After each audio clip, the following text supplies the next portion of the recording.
This is Life Admin Life Hacks, a podcast that gives you techniques, tips and tools to tackle your life admin more efficiently, to save your time, your money, and improve your household harmony. I'm Dinah Roberts, an operations manager who's recently fallen in love with tiny habits.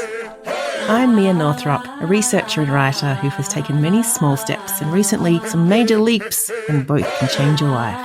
This episode will inspire you to find some small steps you can take to hack your life admin. Hello and welcome to Life Admin Life Hacks. We're thrilled to be bringing you Season 4 and thank you for your patience, listeners, as our hiatus was longer than anticipated.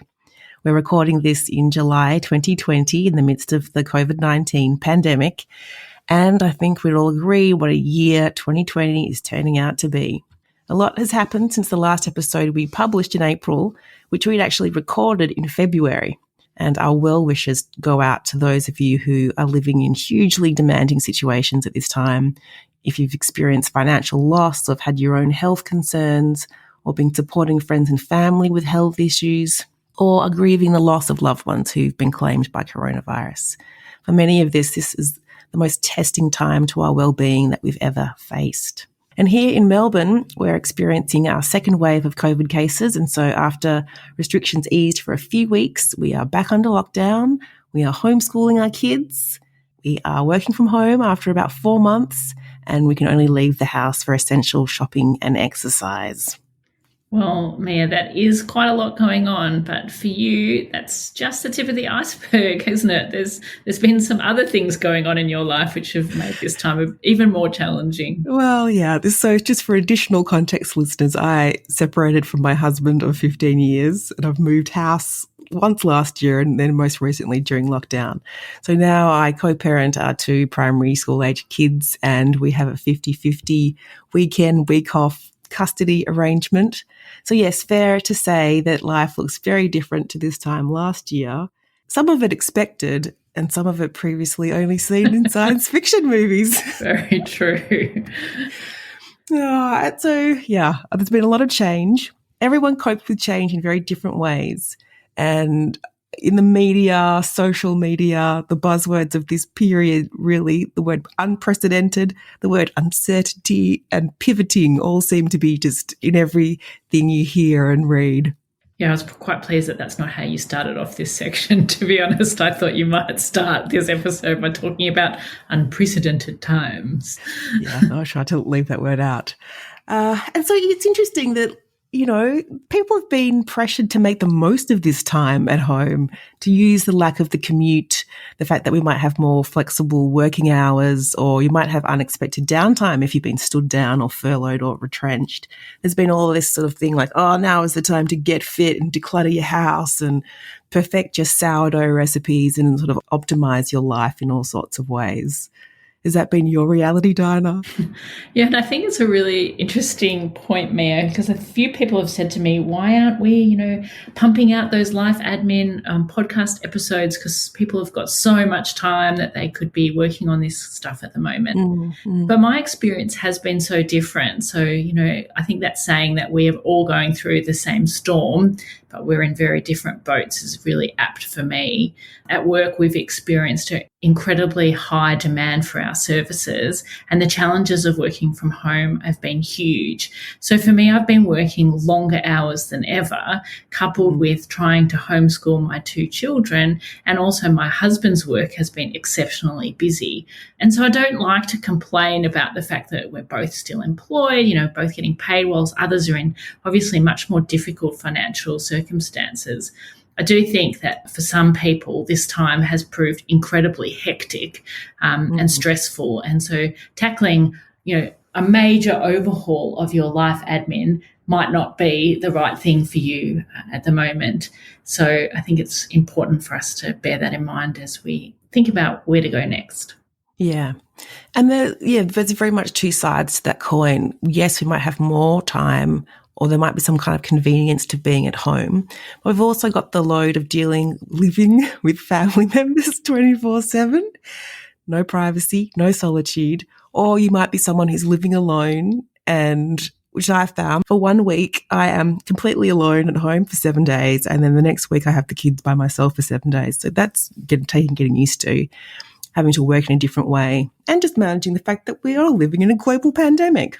So this might be a time when you're just aiming to maintain some good habits and regular activities, let alone introducing new ones. Yeah, so what we thought we would talk about in this episode is some ideas on perhaps some small steps you can take to reset life admin without needing to think about having an enormous overhaul. And we also thought we'd talk about some of the small steps we've been taking to improve our life admin during this pandemic time. Yeah, we want to talk about how you can approach change in a way that is sustainable and tolerable at the moment. I listened to this podcast called The Wolf You Feed. It's run by Eric Zimmer. It's one of my favorites. And in episode 343, he did this mini episode called On and On It Goes, just acknowledging the fact that the pandemic and the economic downturn and this spotlight on racial justice, he says, it feels like a lot of crisis is going on now. The word crisis derives from the Greek word krisis and krino, which means a separating. And the very root of the word crisis is that there are times of severing from old ways and states of being. And it's an opportunity to ask yourself, what do we need to separate from and what needs to be left behind? And he goes on to talk about this term liminal space. He says a liminal space is a waiting space. And it does feel to a certain extent that what is happening for coronavirus is this waiting. We're waiting until we can emerge back into the world. And it's a place where we can go from what was to what's next. It's a place of transition. It's this season of waiting and not knowing. So liminal space is often considered a very fertile space, and that's where transformation takes place. We have to allow ourselves to be drawn out of business as usual and wait patiently on this threshold. And for this time to be fertile, we have to actually inhabit the space, allow yourself to feel the fears and the doubts and the difficulties and pay attention. And this space is often called crazy time. And if there's one, another term along with unprecedented and uncertainty and pivoting, it's crazy time and strange days. They keep, they're the words that keep popping out. So the metaphor that I think of and that he mentions in this episode is the caterpillar and the butterfly, and the process of going into the chrysalis for that sort of waiting time. That is the liminal space. And I thought that was a nice way to sort of frame where we all might be at, to have a think about, what are your aspirations? What do you want to change? Yeah, man, that's so true. And I've been reading BJ Fogg's Tiny Habits while this lockdown's been happening. And his process for developing new habits really starts with that idea of making sure you're really clear on what your aspiration is. I had previously read James Clear's Atomic Habits, but I think Tiny Habits is much more useful when we think about how to approach life admin.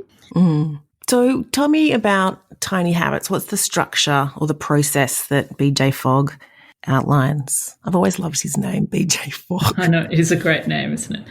So it's obviously a little bit complicated, but if you wanted to step it out in kind of 6 steps, the first thing he talks about is making sure you're clear on that aspiration. So what we've already talked about, but what's important to you. So if you're thinking about life admin, really thinking about the specific aspiration that you're looking, do you want to feel organized? Do you want to make sure that dinner's on the table, on time? What is the actual aspiration that you're talking about? And then once you're really clear on the aspiration, think about what are the options for the behaviors that you could take that would actually achieve that aspiration. So often the challenge we have with aspirations is they're so high level that it's really unclear about where to take action. So really think about the actual steps you could take.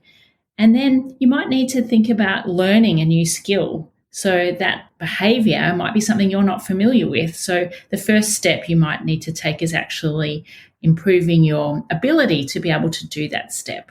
And so he talks about once you've done that, thinking about starting really tiny. So what's the smallest possible step you can take? And I liked that bit of the book because he talked about starting a flossing habit, about flossing your teeth. And he talks about just start with flossing one tooth. It's like, don't go from no flossing to I'm going to floss 2 times a day, 7 days a week. He's like, just floss one tooth.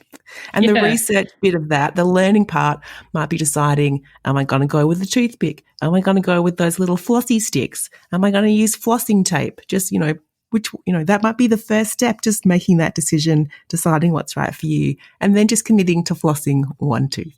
Yeah, and celebrating success every time you achieve that very small step, and so building on it. So he also talks about then thinking about the prompt to remind yourself to actually do this habit, and then celebrating success, victory, and building on it. And I really like the idea of this celebrating success. And, celebrating those really small victories. Don't feel like you need to wait till all of the digital photos are sorted to celebrate success. Just celebrate even those very small successes. Exactly. You don't have to wait till you've done the Boston Marathon to celebrate the fact that you're now a runner. It's like the fact that you got up and trotted around the block a couple of times a week. You can celebrate that. So what for you, like which bit leaps out to you as being the most sort of crucial bit of the process to crack? So the thing that has really inspired me to think about some of my challenges in life admins is this idea of thinking about the small step can just be learning the new skill so that you can reduce the mental effort to do that life admin task. So doing the research in and of itself and thinking about learning. So for example, if setting up a shared drive, a cloud storage system is something that you've decided is an action you want to take to achieve your aspiration, think about, for example, learning about how to use Google Drive and practicing it, like saving documents, or really just practicing 7 times, saving something might be a huge first step in moving you towards that cloud storage system. Yeah. And for me, I kind of think about meal planning and cooking with dinner, because that for me was just the daily challenge of getting a meal on the table. It's hard for me to crack. And I realized that was, for me, there was that ability step of, I've actually got a really small cooking repertoire. I don't know how to make that many things. And so just practicing the same recipe week in, week out until I know it off by heart, it's turning out how it's supposed to turn out, and just focusing on that and building that ability, that helped establish the habit of cooking more regularly. And even something like getting one of those meal kits like HelloFresh, where I was giving you those instructions and trying techniques. I had little aha moments when I was making some things. It was like, oh, I didn't realize I was supposed to be doing it like that. And again, building the ability, build the confidence, and then, it's easy to do something more regularly when you have the confidence and the ability. Knowing how to do it sounds so basic. So, Mia, did you have life admin goals that you thought you'd be able to achieve during this isolation, COVID times? Oh, yeah, digital photos came up for me as well. I thought, finally, how many years have we been talking about this? I'll have plenty of time to do my digital photos. I haven't even thought about that. For me, I spent some time thinking about what was in my calendar. So everything, grinds to a halt. And I had to think about, all right, I now need to exercise differently. My original habits of going off to a body pump class or a Pilates class or relying on exercising with other people, all of that had to change. And for a while I did nothing. I was just, all exercise just stopped. And I started to have to think, all right, I need to dial this up. When I moved house, even the fact that I had a different house and I couldn't exercise at home in the same room I would have exercised at home just threw me. It just made me stop exercising. I couldn't get my head around, oh, now I'm going to have to exercise in this space. And that feels weird. And so I'm not going to do it. It was that all or nothing. If I can't do it like I used to do it, I'm not doing it at all. So small steps of, okay, I'm going to go for a run. I don't really know where to run around here. So I'm going to research it, raise that ability factor, so I know where I can go running and where there's a track that's the right distance for me. So I haven't accidentally launched myself on some 9K run. So things like that, food shopping, meal planning, same thing, new house, new kitchen, new supermarkets, new markets, new schedule, shopping for myself for a whole week and then flipping to shopping with kids for a whole week. Again, just taking small steps, meal planning, a week at a time, and then expanding that to a 2-week time frame, and just taking small steps to know, you know what, I'm just going to go to the supermarket, get stuff there, work out where my other options are later, and know that I don't have to solve everything immediately. I can do it sort of week by week and take it on that way. How about yourself? Well, I actually use this Tiny Habits book to really inspire me to get cracking on my digital photos. So, Oh, bravo. Bravo. and, definitely only small steps so far, but I really realized that I needed to actually decide on the system we were going to use. So I realized from reading Tiny Habits, I actually need to work on my ability because I don't know what to do. The task just feels so overwhelming. So my first step is simply going to be just to do a bit of research on what systems could I use and to try out a few and decide which one I'm going to use. So I knew that my aspiration was to be able to relatively easily produce photo books of our holidays in particular, but also other key events. But I knew that one of the blockers for me was being able to get photos from my daughter and my husband, because if I don't get photos from them, I'm never in any of the photos if I just use my own photos. All right. So in terms of getting it out of their devices. Yeah, so I realised what I actually needed to do was set up a really easy way for them to share photos with me in a systematic way so I could get to them easily.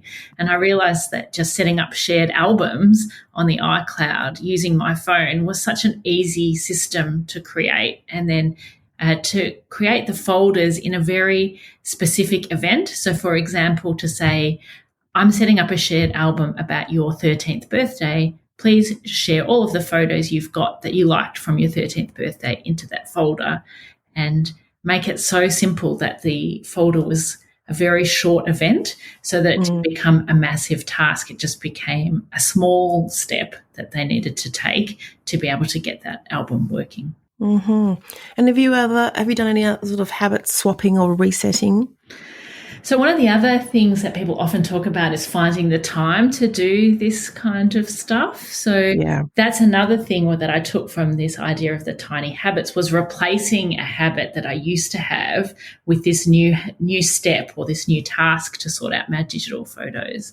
So I used to scroll mindlessly through Facebook in the morning while I was having my coffee. And also sometimes in the evening when I was on the couch watching TV with the kids, particularly if it was, a show that I wasn't that keen on. Yeah. So I used the screen time settings in my iPhone to limit my Facebook time to 5 minutes a day. So as soon as the warning came up on my phone that my 5 minutes was over, that was my prompt. Okay, this is digital photo time. Start working on your photo project. And even if I could only do it for a few minutes each time that prompt came up, I made quite a significant progress because I was doing just a little bit every single day. So that's your trigger. So that's your new trigger for this. It's the end of Facebook time, iPhone, get it out of here, little message that comes up. Yeah, so it was such an easy step to take. And, I realized that I was probably spending 15, 20 minutes a day on Facebook.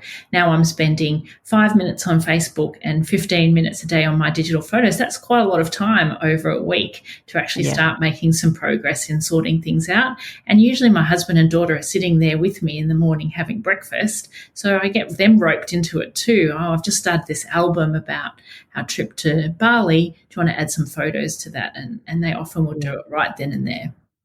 And have you found that it doesn't take much time to build momentum? Like after a few days, you realize, oh my gosh, I've got through several hundred photos already. And that sort of is helping build your motivation to keep going. It is, and it's also inspiring me to do some of those photo book kind of things on the weekend. So to take the habit and really build on it and extend it, and to say, wow, now I've got all these albums set up. It's so quick to do a digital photo, like a photo book, and have it printed because the albums are already organized into groups of, 20 or 30 photos. And so you can very quickly automatically populate a photo book and send it off to print. So pretty exciting to get those photo books arriving in the mail now. Yeah, well, everything arrives in the mail now.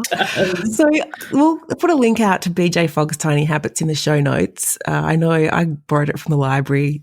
It's a really useful read. And we're going to try to include some of that behavioural science about starting small into all our future recommendations around life admin, because we realise that, getting started can be 90% of the challenge.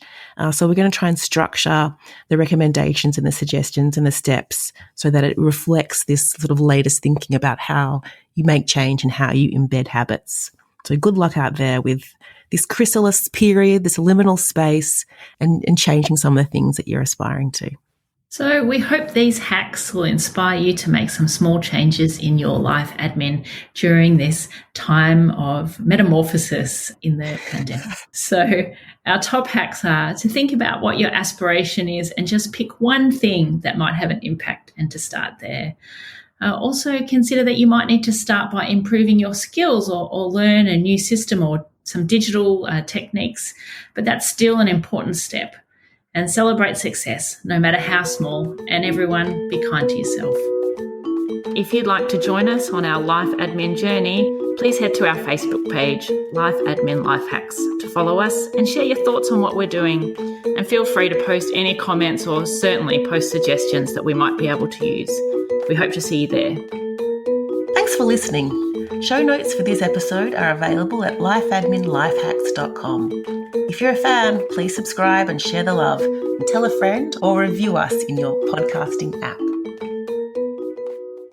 When you love someone, seeing them struggle with their mental health can be one of the hardest things in the world, especially when you know they need help, but don't know where to turn. That's why 988 Lifeline is here. 988's trained crisis counselors are available 24/7 by phone or text to provide you with the resources and support you need to help the people you love. No one should have to struggle alone. Call or text 988 Suicide and Crisis Lifeline, day or night. 988. Hope has a new number.